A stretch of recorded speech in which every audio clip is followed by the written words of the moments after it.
Assalamualaikum warahmatullahi wabarakatuh.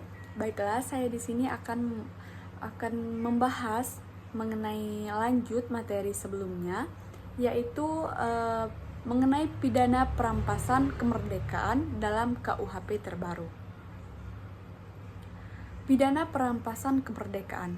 Pidana perampasan kemerdekaan dalam KUHP terbaru diatur di dalam pasal 450 Undang-Undang ayat 1 tahun 2023, yaitu yang berbunyi setiap orang yang membawa seseorang dengan maksud untuk menempatkan orang tersebut secara melawan hukum di bawah kekuasaannya atau kekuasaan orang lain, atau untuk menempatkan orang tersebut dalam keadaan tidak berdaya, dipidana karena penculikan dengan pidana penjara paling lama 12 tahun. Berdasarkan penjelasan pada pasal 450 Undang-Undang Nomor 1 Tahun 2023, penculikan adalah salah satu bentuk tindak pidana menghilangkan kemerdekaan seseorang. Lalu, pada dasarnya perampasan kemerdekaan dalam penculikan tidak dimaksudkan untuk memperdagangkan orang, tetapi secara melawan hukum untuk menempatkan orang tersebut di bawah kekuasaannya atau menyebabkan orang tersebut tidak berdaya. Perampasan kebebasan atau pembatasan kebebasan dapat diartikan bukan hanya pidana penjara saja, namun dapat didefinisikan sebagai suatu pembatasan kebebasan dalam segala bentuk. Sebagaimana definisi kebebasan merupakan segala sesuatu yang dilakukan tanpa adanya kontrol dari orang lain atau lembaga, bertindak tanpa paksaan. Kemudian, faktor penyebab pelaku melakukan tindak pidana perampasan kemerdekaan. Yang pertama yaitu faktor keimanan. Keimanan merupakan kepercayaan yang diyakini oleh seseorang mengenai suatu agama.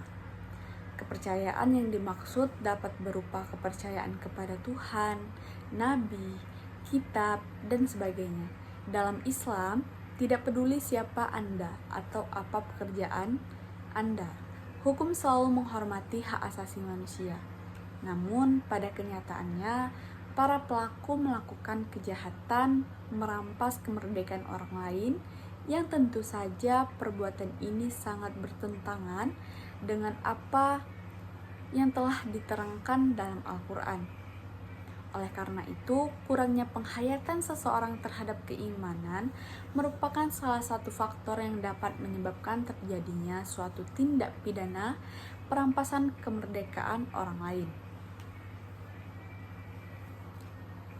di mana agama juga telah melarang hal-hal mengenai perampasan hak orang secara paksa seperti demikian. Yang kedua, faktor ekonomi. Faktor ekonomi merupakan salah satu faktor utama yang menyebabkan terjadinya tindak pidana perampasan kemerdekaan orang lain. Umumnya, para pelaku melakukan tindak pidana perampasan kemerdekaan ini sebagai bentuk ancaman kepada korban agar korban memberikan uangnya kepada si pelaku. Kemudian, faktor kesadaran hukum. Yang dimaksud dengan kesadaran hukum adalah bahwa individu atau kelompok mengetahui peraturan dan ketetapan yang mengatur suatu keadaan tertentu. Memiliki pengetahuan tentang hukum merupakan mentalitas yang penting bagi komunitas manapun. Kurangnya kesadaran hukum oleh suatu kelompok masyarakat merupakan salah satu faktor yang cukup memengaruhi akan terjadinya suatu tindak pidana. Dalam hal ini, tindak pidana perampasan kemerdekaan terhadap orang lain, seseorang yang melanggar hukum belum tentu dikarenakan mereka tidak paham hukum. Mereka bisa jadi paham akan hukum, akan tetapi memiliki kesadaran yang kurang akan pentingnya hukum tersebut. Adapun upaya penanggulangan yang dilakukan untuk menyelesaikan kasus tindak pidana perampasan kemerdekaan. Sebagai bagian dari upaya penanggulangan kejahatan, maka penanggulangan kejahatan membutuhkan dua sarana, yakni menggunakan sarana penal dan non-penal. Sarana penal merupakan tindak yang bersifat represif, sedangkan sarana non-penal merupakan tindak yang bersifat preventif ataupun pencegahan terhadap suatu tindak pidana. Adapun tindak preventif yang bisa dilakukan antara lain, yang pertama, sosialisasi di sekolah merupakan salah satu upaya yang dapat dilakukan bertujuan memberi pengenalan serta pembinaan hukum sejak dini kepada anak didik, sehingga anak didik tidak terjerumus dan terlibat dalam pelanggaran hukum. Yang kedua, program sosialisasi kampus.